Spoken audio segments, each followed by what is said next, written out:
¿Qué tal amigos? Bienvenido a un nuevo episodio del podcast de Guatemaltecos Ilustres. Hoy pues tenemos una grata visita. Hoy está con nosotros Irene Piedrasanta. Ella es guatemalteca ilustre de la categoría empresarial del 2017.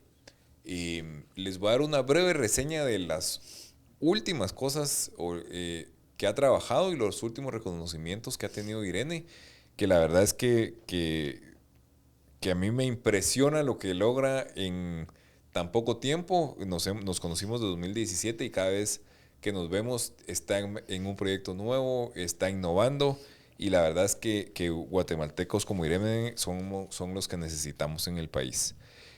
Las publicaciones recientes, es autora de la adaptación para jóvenes de La Patria del Criollo de Severo Martínez Peláez. Esto lo hizo en 2020. Es coautora con Ethel Batres, que también es guatemalteca ilustre, de la Antología de Literatura para Niñas y Niños de Guatemala en 2022. Y los últimos estudios, porque me imagino que segurísimo tienen muchísimos más, es graduada del Diplomado Superior de Lectura, Escritura y Educación del Campo Virtual de Flaxo, Argentina. Actualmente está cursando su especialización. Algunos reconocimientos. En el 2020, un homenaje a Irene Piedrasanta por parte de la Hemeroteca Nacional, licenciado Clemente Marroquín Rojas, con la colaboración del Instituto Cultural de México y el Seminario de Cultura Mexicana de la Corresponsalía en Guatemala. En 2022, IBI Guatemala nombró a Irene Piedrasanta como mujer destacada en la literatura infantil y juvenil en lo que va del siglo XXI ante IBI Latinoamérica. Otras personas fueron nombradas para los siglos XIX y XX. En el 2022, la Organización de Estados Iberoamericanos para la Educación, la Ciencia y la Cultura, OEI, Oficina de Guatemala, la eligió como una de las mujeres notables de la literatura infantil y juvenil, dada la relevancia y contribución de su trabajo al desarrollo de la literatura infantil y juvenil en Guatemala. Esto es un poquito de los últimos años y los reconocimientos que ha recibido Irene Piedrasanta. Así que, Irene, ¿cómo está? Bienvenida. Gracias, Mario. Gracias por esta invitación. Bueno, la verdad es que estamos contentísimos de tenerla acá y poder escuchar su historia. Pero lo más importante, ya vimos que está en muchos proyectos. Qué está haciendo hoy Irene? ¿Cuáles son los proyectos que tiene hoy Irene Piedrasanta? Gracias, Mario. Pues quiero mencionar un libro que vamos a publicar que se llama Gloria y la astronauta. Es un libro, es un cuento sencillo, digamos, como para niños y niñas de quinto grado, sexto grado primaria, pero que trata de una niña que se encuentra casualmente con una astronauta y cómo este encuentro influye en su vida para interesarla en la ciencia. Entonces, en la parte de atrás nosotros mencionamos algunas científicas guatemaltecas, ¿verdad? Mujeres todas, porque este libro está dedicado a las niñas para que se interesen en la ciencia, pues algo que tiene que ver mucho con seguros universales, ¿verdad? Y esta excelencia con la que ustedes han trabajado durante tantos años. Entonces, este libro lo vamos a presentar en Filgua. Ujú. Entonces, si quieres, ese es un proyecto que yo le tengo mucho cariño, va dirigido a niñas principalmente para que se realicen en el campo científico.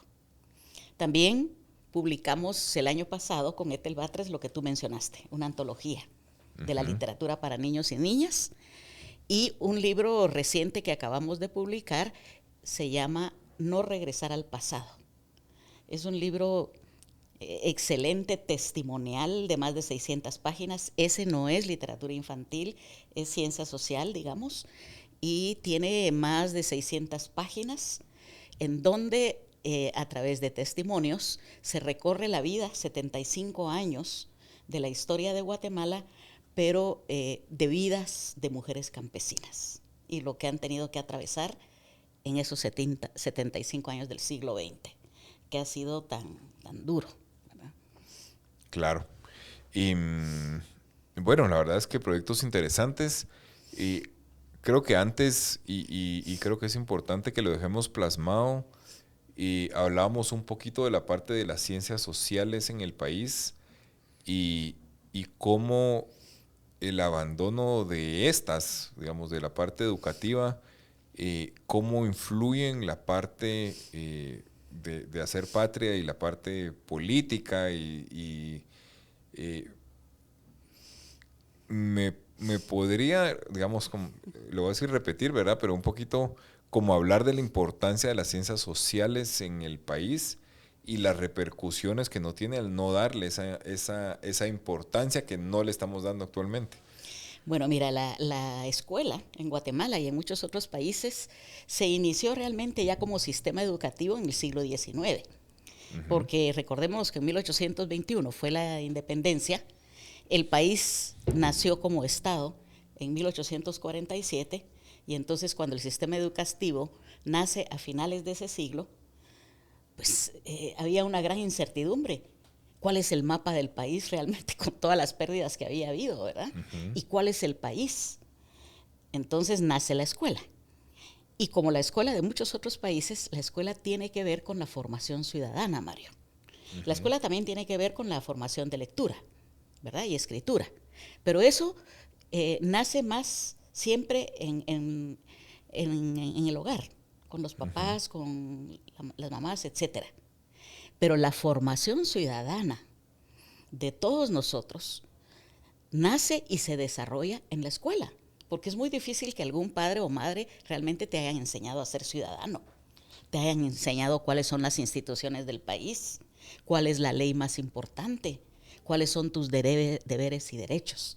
Entonces la ciudadanía es una misión esencial de las escuelas en todo el mundo. Y en Guatemala, yo creo que hay, ponete, centros educativos que han reducido a lo mínimo la clase de ciencias sociales, que tiene que darse 5 periodos a la semana, pues a veces la ponen en 3 porque no saben exactamente de qué se trata, siendo una asignatura tan importante como la matemática o como las ciencias naturales. Entonces no se conoce.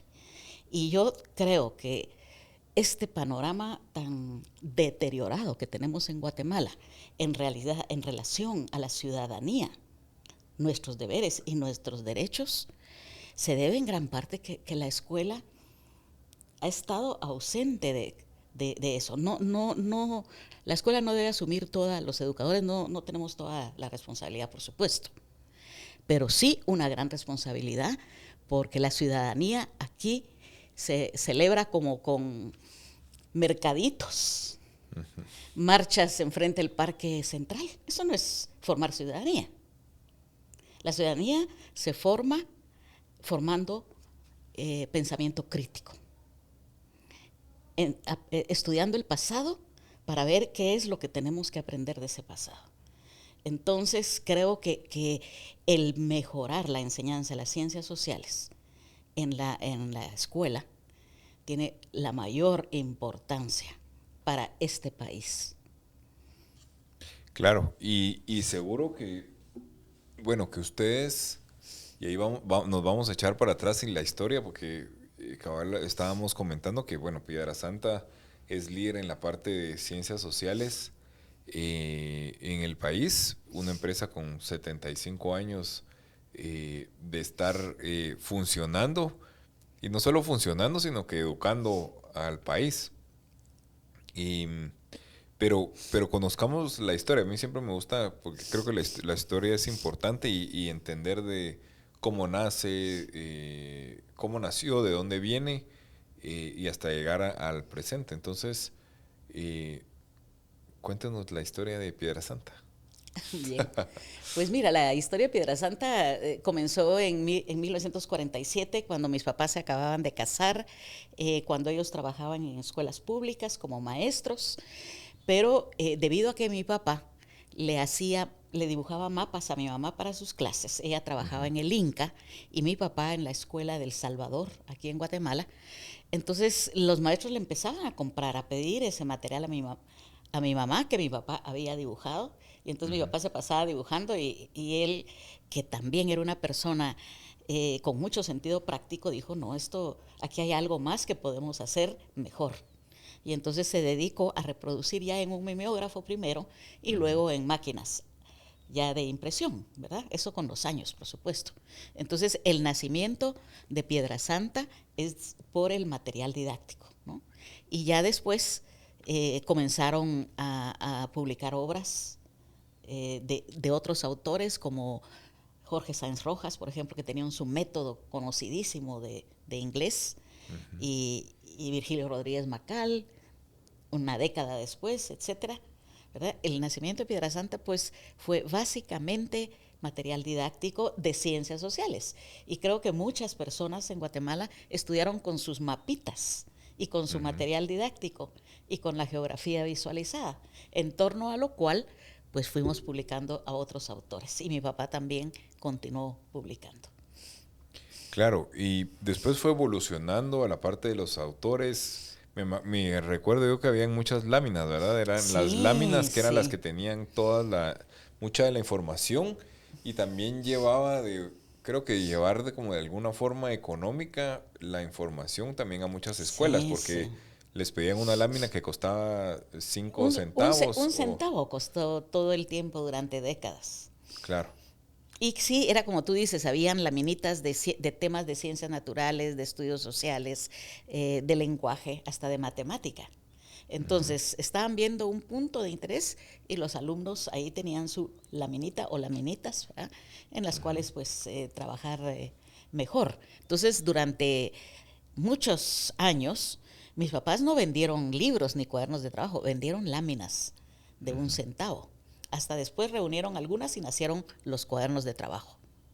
Sí, y interesante cómo, digamos, viéndolo como desde la parte, que es una parte empresarial, pero hablamos de la parte social, y, porque digamos, en todos nuestros países de Latinoamérica, por ejemplo, vemos Estados Unidos y compra ese libro grande con toda la información, eh, Bellos. toda la, toda la, todo lo que le venden en el súper es el tamaño extra grande porque es mucho más barato.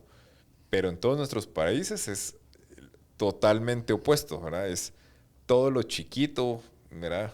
Aquí le venden a uno media margarina en la tienda y todo lo hacen chiquito porque el consumidor promedio no tiene tanta plata para desembolsar y poder comprar. Claro, sí. Y esta fue una forma, digamos, cómo se adapta, digamos, Piedrasanta para poderle llevar educación a tantos niños Sí. por un centavo, digamos, que al final de cuentas pagaban el libro, digamos, entre comillas, pagaban el libro a lo largo del año, A plazos. pero literalmente centaviado, ¿no? Sí, no, eso, mira, es una correspondencia de cómo mis papás iniciaron con la del mercado, porque mis papás tampoco tenían maquinaria para hacer libros. Ujú. Solo para hacer hojitas. Primero mimeógrafo y después unas imprentas muy pequeñitas que se llamaban Multilit. Entonces, solo podían hacer hojitas, pero el mercado, pero los estudiantes solo podían comprar, no podían comprar libros. Por eso, mira, alguien a quien admiramos, el presidente Arévalo. El presidente Arévalo hizo el primer libro de trabajo de mapas en Guatemala. Bueno, no el primero que se comercializó para estudiantes, digamos, porque ya en el siglo XIX se habían hecho otros. Pero Arévalo fue el primero que lo hizo con mapas, porque lo mandó a hacer a París. Ahí mandó a hacer su cuaderno de mapas que tenía como unas 120 páginas. Cada página era un mapa de algún aspecto de la geografía de Guatemala, ¿no? Pero ese cuaderno no circuló mucho en Guatemala. No solo porque Arévalo después se lanzó a la política, sino que porque no había dinero para comprar un material tan caro que venía de París. Claro, claro. Bueno, esta es una empresa familiar. Irene toma el mando mucho en la parte de la edición, ¿no? Digamos, creo que es importantísimo. Las letras en la vida de Irene, se vuelve editora, ¿Cómo llega hasta ahí? ¿De dónde nace? ¿De dónde viene ese amor, esa pasión? Pues fíjate, Mario, de ver trabajar a mi papá, a mi papá principalmente, porque mi mamá era la administradora. Ujú. Mi mamá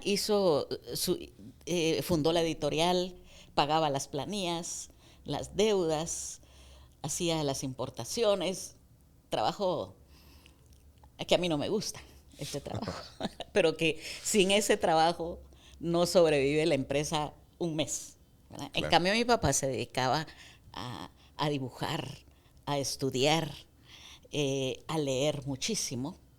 Algunas veces me llevaba, por ejemplo, me recuerdo muy precisamente de una vez que íbamos caminando, yo agarrada de la mano de mi papá, íbamos al Parque Colón a comprar la revista Biliken, que mi papá leía por su cuenta y yo como lectora pequeña, ¿verdad? Entonces yo aprendí a trabajar, aprendí el oficio editorial, ¿verdad? Que se sigue aprendiendo así, al lado de algún editor. Entonces ese fue el origen de ese qué gusto, pasión que yo tengo, ¿no? Y también por la literatura infantil, a través de revistas para niños. Yo aprendí a leer con ellos, con mis papás, y más con mi papá, antes de entrar al colegio. O sea, ya entró leyendo. Sí, yo entré en primer grado, no hice párvulos. El Ujú. párvulos prácticamente lo hice en mi casa. Ok. Que se acostumbraba mucho, creo yo, antes. Sí, había menos, sí, mucho menos, ¿no? Asistencia a la escuela parvularia. Ok. Bueno, de ahí se gradúa y que estudia y entra a la universidad. Sí, ¿Y qué estudia en la me, universidad? me graduó de maestra, De ¿verdad? En maestro, el sí. colegio belga. Y luego mis papás me enviaron a un viaje a Europa, ¿verdad?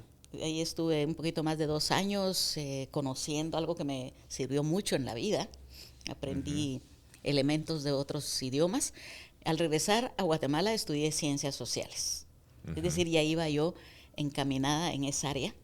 ujú. Hice la licenciatura y después la maestría y ahora pues estoy estudiando cómo enseñar las ciencias sociales de una manera pues con estrategias modernas y además la enseñanza de las ciencias sociales por medio de la lectura y la escritura.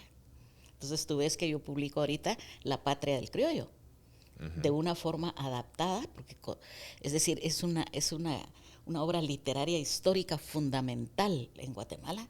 Es hermoso leerla, pero es muy complicada. Yo te decía, por ejemplo, que aquí en muchos colegios dicen que los estudiantes lean La Patria del Criollo. No sé si todavía, pero a mi hija sí se la pidieron. Y es un libro de más de 500 páginas, creo que tiene 600 en la versión original. Y las oraciones, imagínate que son oraciones de Severo Martínez, yo las he contado, de 120 palabras, de 115 palabras, 80 palabras. Es que, miren, es difícil, traten de hacer una oración de Sí. 80 palabras, no lo conseguimos, que tenga sentido, etcétera. Bueno, y estudios que se han hecho, USAID ha hecho, te dice que los estudiantes en Guatemala pueden leer oraciones de 20 palabras en la secundaria. Entonces es imposible que lean un libro que tiene oraciones de ciento y complicadísimas además. Entonces, pues todo eso lo he aprendido, ¿verdad, Mario? Ya no solamente las ciencias sociales, sino la forma de enseñarla. Esa sí que es una pasión mía actual. Buenísimo. Y entonces, bueno, se gradúa, estudia la maestría y se deja, digamos, llega a Piedrasanta, pero me recuerdo que mucho en la parte editorial, digamos. Sí, siempre en la parte editorial. Sí. Sí, siempre en la parte editorial, es decir, en la parte de contratar autores, de hacer traducciones, de encargar ediciones también, porque Piedrasanta tiene una especialidad, que no solo publica libros que le traen los autores, sino que además encarga libros. Acabamos de encargar un libro, por ejemplo, justo antes de la pandemia, a Carol Sardeto, la gran escritora guatemalteca. Le encargamos un libro sobre la violencia contra la mujer. La violencia que se ejerce especialmente en los hogares. Entonces, contratamos autores para hacer libros. Esa es no muchas editoriales lo hacen en Guatemala. Ok. Sí. Y me llamó mucho la atención esa parte de editar, ¿verdad? O de adaptar para enseñar. Me recuerdo que nos vimos antes de pandemia y tenía el Popol Vuh Sí. adaptado para niños. Tú ves eso, mira. Y gracias, Mario, por recordarlo. Es que el Popol Vuh, ¿leíste el Popol Vuh? Sí. ¿Qué te recuerdas del Popol Vuh? Nada. De verdad, porque quieren leer el Popol Vuh en 2 meses, en 1 mes, en secundaria, en la versión de Adrián Recinos, que es la obra que él escribió para traductores, para científicos sociales. Imposible. El Popol Vuh se aprende a lo largo de toda la vida en adaptaciones hechas para cada edad.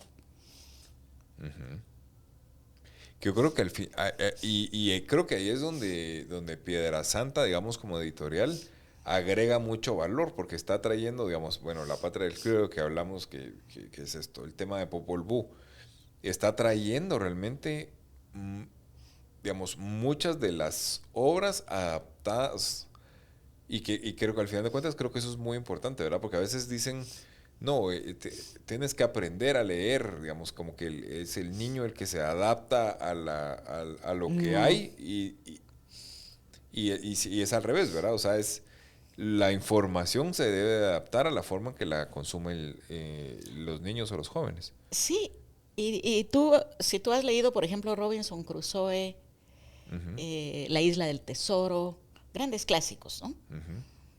Las Mil y Una Noches, tú no las has leído en las obras originales.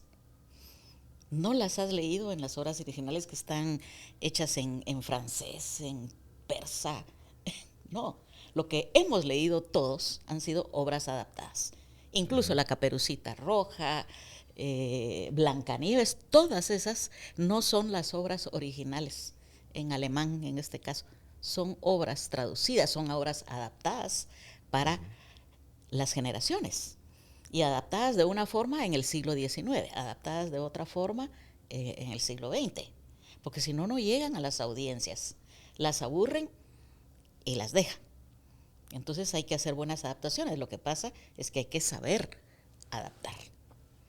Claro. Y cómo, digamos, en la parte, Piedra Santa ha sido siempre muy enfocada en el tema de libros. Acabamos de revisar un libro de texto que se llama Tejido Social, que es para secundaria, donde vemos que ya hay historia de algunos guatemaltecos ilustres, información, se ve actualizado, ya tienen temas de COVID, ¿verdad? Bueno, creo que eso lo permite ahora. Yo me recuerdo antes, uno llegaba el libro y decía, no, es que esta es la edición que no trae tal información, que digamos, se tardaba mucho en poder plasmarse la información en la parte de los libros, ¿no? Y, Tenemos también el satélite Quetzal 1, un estudio de caso ahí sobre el satélite, y sí, tratamos de tenerlos lo más posible actualizado que pueda ser un libro. Pero también recomendamos para una mayor actualización, pues, llevar el periódico o la radio al aula, ¿verdad? Porque todo cambia tan rápidamente. Pero sí, nosotros tenemos esos temas que tú mencionas y otros también. claro. Y en la parte, a donde quería llegar a la parte digital, digamos, porque ahora el mundo de las iPads, de pantallas, de todo lo voy a buscar, pero al final de cuentas, o el problema que yo veo es que no puedo llegar a lugares donde no estoy encontrando la información correcta, por ejemplo. Es que Sí. fíjate que eso que mencionas de la parte digital, pues te digo, nuestros libros de texto, todos absolutamente, tienen versiones digitales. Y Ok. entonces la escuela a veces te pide la versión impresa y la digital, las dos, y trabajan con las dos. Y sí hay centros educativos que solo te piden la digital, ya solo trabajan en la digital. Ok. Yo te puedo decir, por ejemplo, que la Patria del Criollo para jóvenes, esa Patria del Criollo está ya también en versión digital. Y es el libro que más se nos vende a nosotros como ebook, de todos. Ah, ok. Y no te puedo asegurar, porque todavía no ha salido este de Gloria y la astronauta.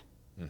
Pero nosotros estamos procurando publicar al mismo tiempo la versión digital ebook de venta en todo el mundo. Mira, la vez pasada yo pensé que no me iban a creer porque este libro que te conté, No regresar al pasado, que lo Ujú. acabamos de entregar hace un mes, Ujú. el mismo día que lo estábamos entregando en versión impresa, te puedes imaginar que estaba a la venta ya en plataformas importantes como Amazon, solo para mencionar una, en el continente americano, en el continente europeo y hasta en Australia. Yo casi no me lo podía creer, solo porque antes pedí el listado de países en donde estaba y estaba Australia el mismo día que se entrega en la pequeña Guatemala, Sí, la edición impresa. que esa parte digital pues hace que lleguen a todo el mundo en un instante, ¿no? Que era un poquito de lo que iba, ¿verdad? Que antes uno recibía los libros y decía, no, esta es una versión de hace 2 años, porque eso era lo que, no sé cuánto duraba una versión de un libro, pero se tardaba muchísimo en actualizarse. Ahora las cosas se actualizan rápido y, digamos, pasa algún evento y uno ya lo busca y puede encontrar un poco más de información, pero creo que siempre es importante digamos, esta parte de esta, em, digamos, de estos libros o esta edición como consciente y responsable, diría yo, porque uno puede encontrar muchísimas cosas en la red, ¿no? Sí.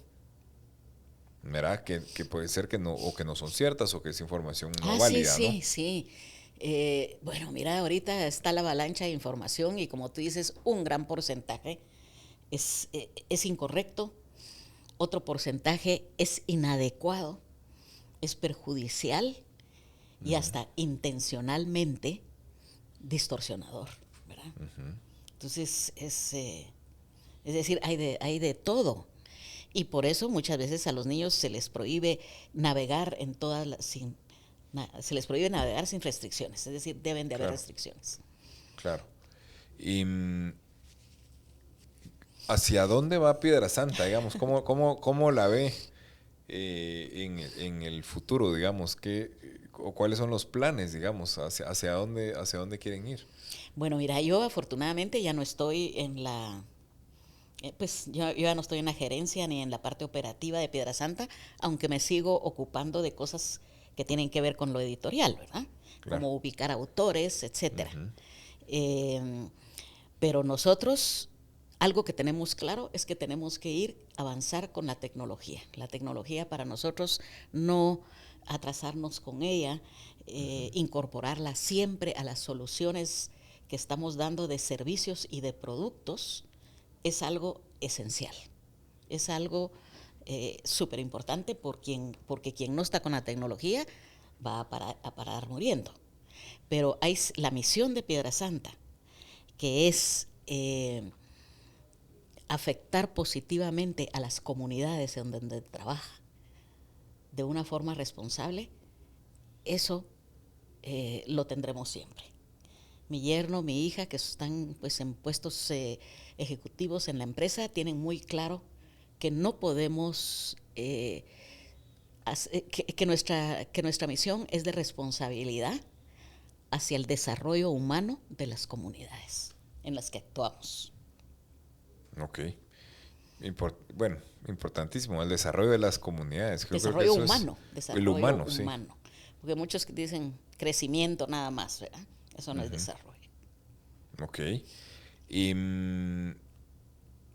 algún consejo ahora, bueno, con todo el tema de pandemia, muchas mamás con niños en la casa, bueno, eso ya pasó, pues ya todos los niños regresaron, pero también eso fue algo que afectó mucho a la parte Ah, sí. de la educación, los niños, la parte social y todo este tema, ¿no?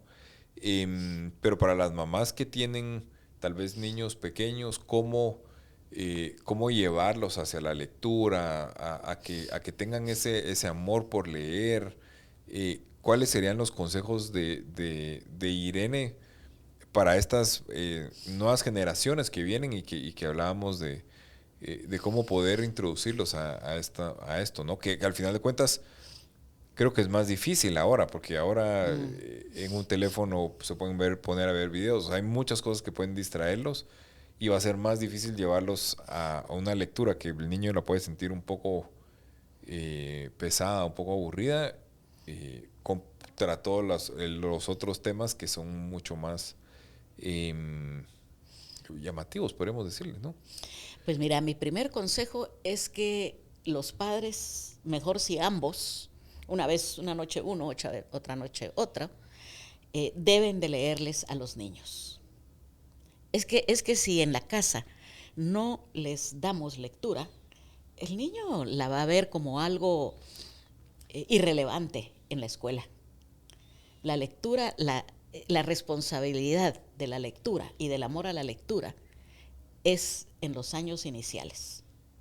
Todas las noches hay que leerles. Y en Guatemala no tenemos esa costumbre. Entonces después no podemos esperar que los niños adquieran un hábito que nunca se les ha formado en él. Tienen que leer libros que les gusten a los niños. No hay que pretender no hay que darles una enciclopedia. Y además, Mario, hay que acompañarlos en la lectura. Eso, por supuesto, en la preprimaria.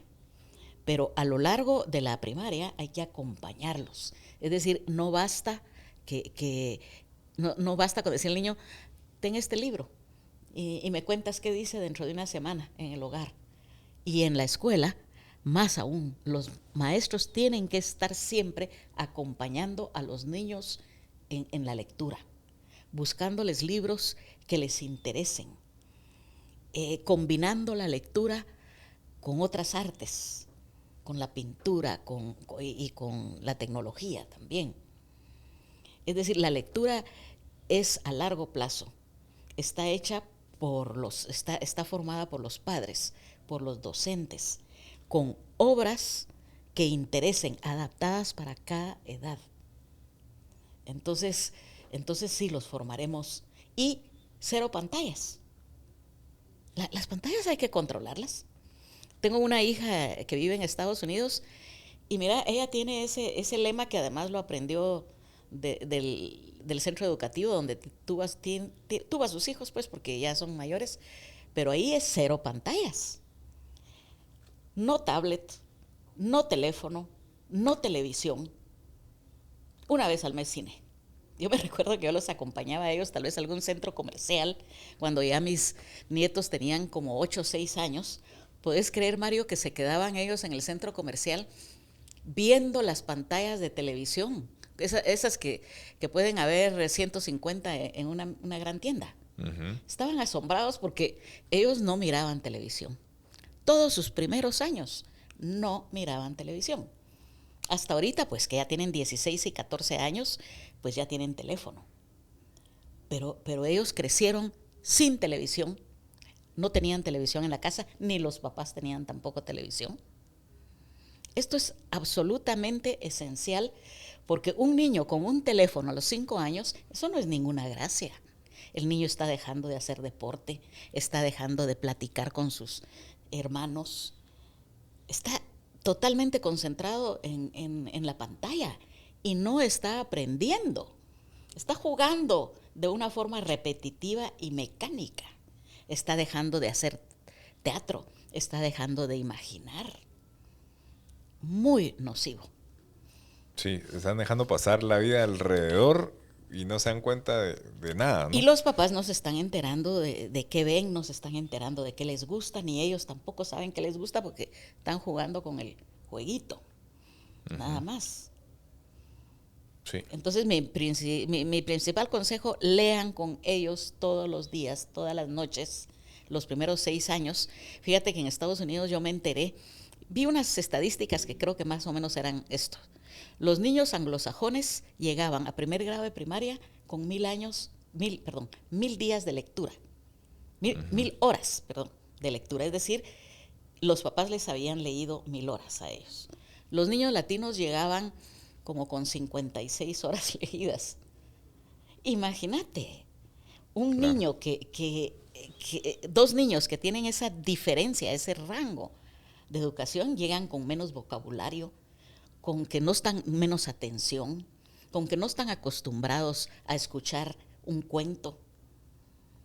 Es decir, unas desventajas descomunales el niño que llega sin una formación de lectura en sus primeros años. Sí, hasta el tema de vas a escoger tú el cuento que tú, entonces ya ellos Exacto. van y escogen, ven y le toman el amor al libro, ¿verdad? Al final de cuentas que eso es Sí. Los lo que niños uno quiere. tienen que seleccionar sus lecturas. Tal vez al principio no las puedan hacer, pero ya además después, en la medida en que van sabiendo qué les gusta en lectura, pues van escogiendo mejor y van leyendo más. Sí. Bueno, Irene, pues muchísimas gracias. La verdad es que pues siempre es un gusto tenerla acá, volvernos a encontrar, conocer los nuevos proyectos en los que está. No sé si quisiera agregar algo más. Bueno, tal vez reiterando un poco, ¿verdad? Que los padres de familia somos los principales responsables de que nuestros hijos adquieran el hábito de la lectura. Que la lectura es la principal herramienta para tener éxito en la escuela, para avanzar en la escuela y también en la universidad. La lectura y la escritura, estos dos. Y esos se fundan en los primeros años de la vida. Y que debemos de tener bibliotecas en la casa. Porque en Guatemala, vergonzosamente, no tenemos bibliotecas más que las que se fundaron hace muchos años, que tal vez ya no existen, en muchos centros educativos, sobre todo los públicos. Pero exijamos bibliotecas bien constituidas y bien administradas en nuestros centros educativos, sean públicos o sean privados, y hagamos que los niños lean con gusto. Bueno, Irene, pues muchísimas gracias. La idea de este podcast es poder inspirar a otros guatemaltecos con historias como la suya. Así que, bueno, amigos, muchísimas gracias por haberse quedado con nosotros, escuchando estas historias tan interesantes y tan importantes para el país. Y nos vemos en el próximo episodio.